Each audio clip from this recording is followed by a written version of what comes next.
Hi everybody.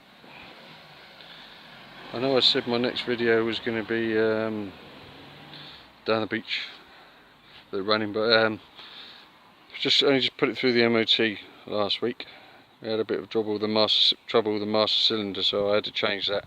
I thought there was an issue with it, but I think it was just such a job to bleed. But I found I reverse bled it with a big syringe from the bottom to prime it all. Couldn't get the last bit of air out, but a man showed me a secret way of doing it. I've got to ask him whether I can do a video of that, because it's so easy. Anyway, so that's the bike all together, MOT'd. When the first guy saw it, he said, "Oh, it's going to fail on that, it's going to fail on that," but there's been some changes to number plate position. On it, as far as he knew, it had to be in the middle, but it passed on the side. The reflector, which I had stuck on the middle of the number plate, is meant to be central on the back and square. It just got an advisory of that for not being the correct position. Sound, he said, it's not as noisy as Harley Davidson, so it's a pass.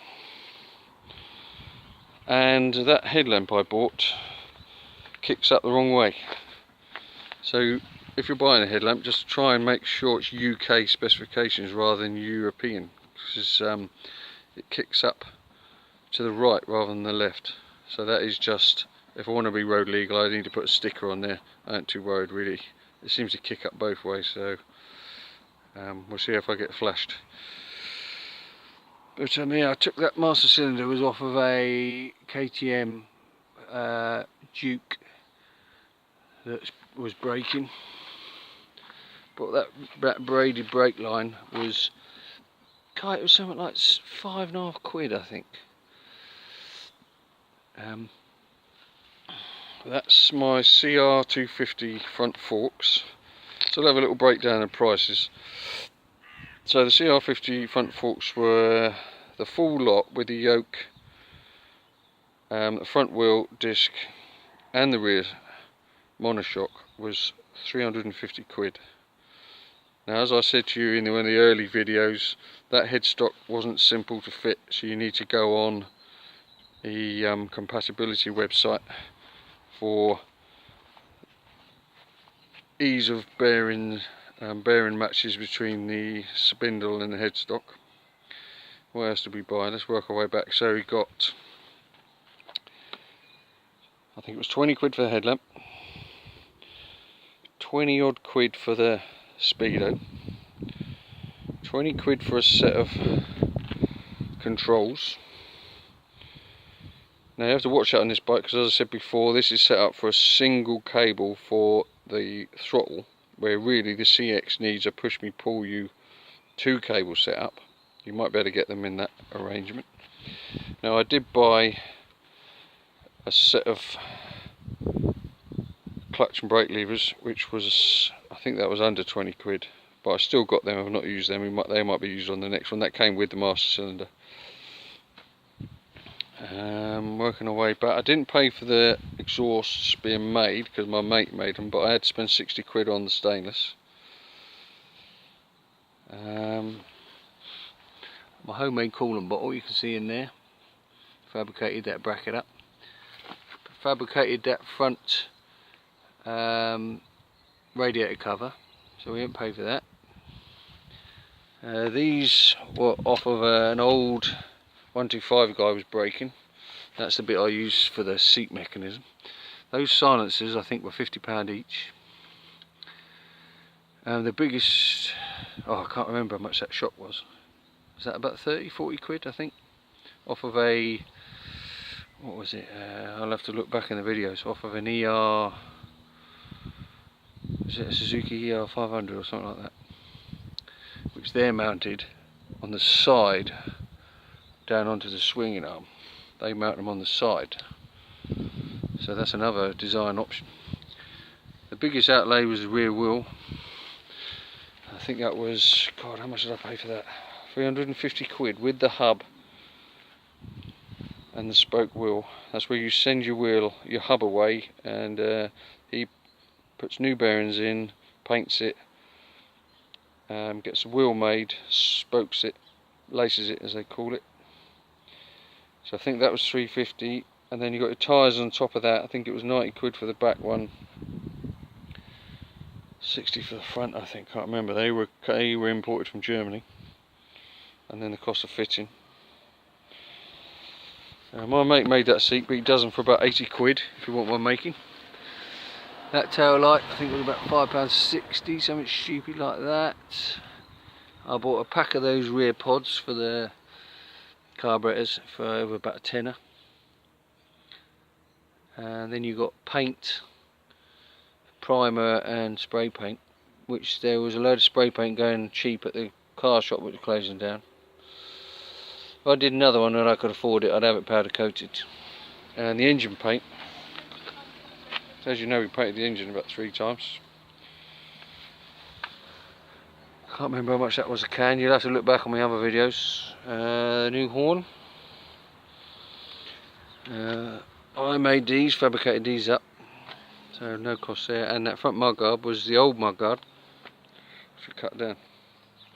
New front pads, about a tenner. So that, if you add all that up, if you go through it, that is the bike finished off. I'll start her up. As I said to you before, my mate's primed for doing the drone video down the beach. We're going to go down early this week.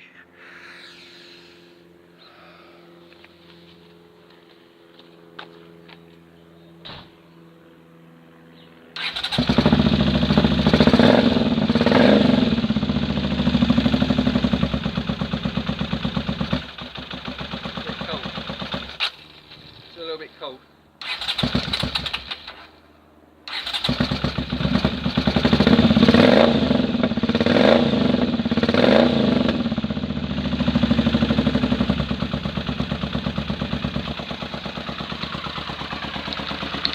So you've got your side light, main beam, LED indicator, up left,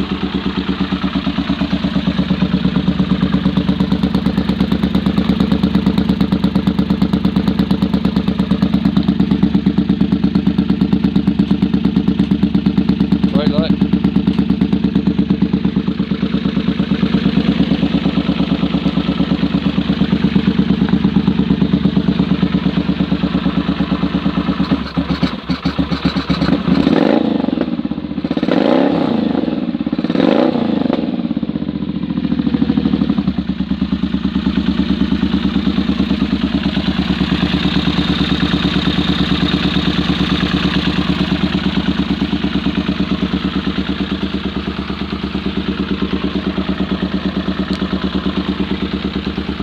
So there you go.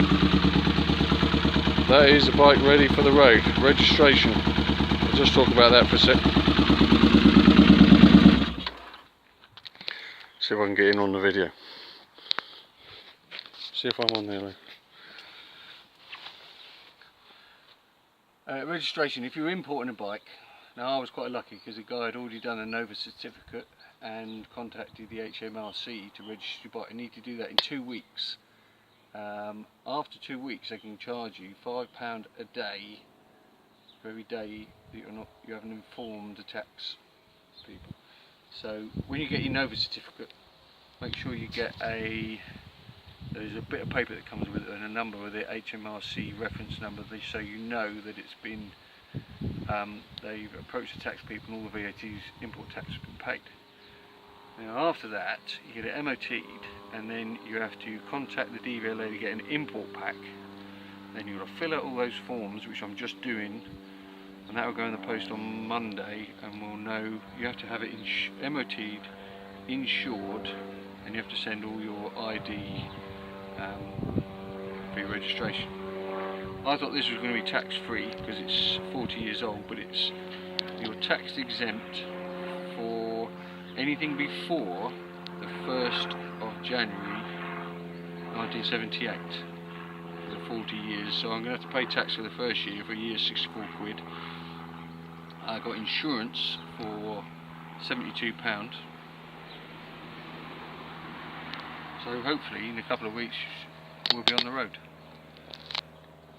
My son's holding the video, so if it's all wobbly you can blame him.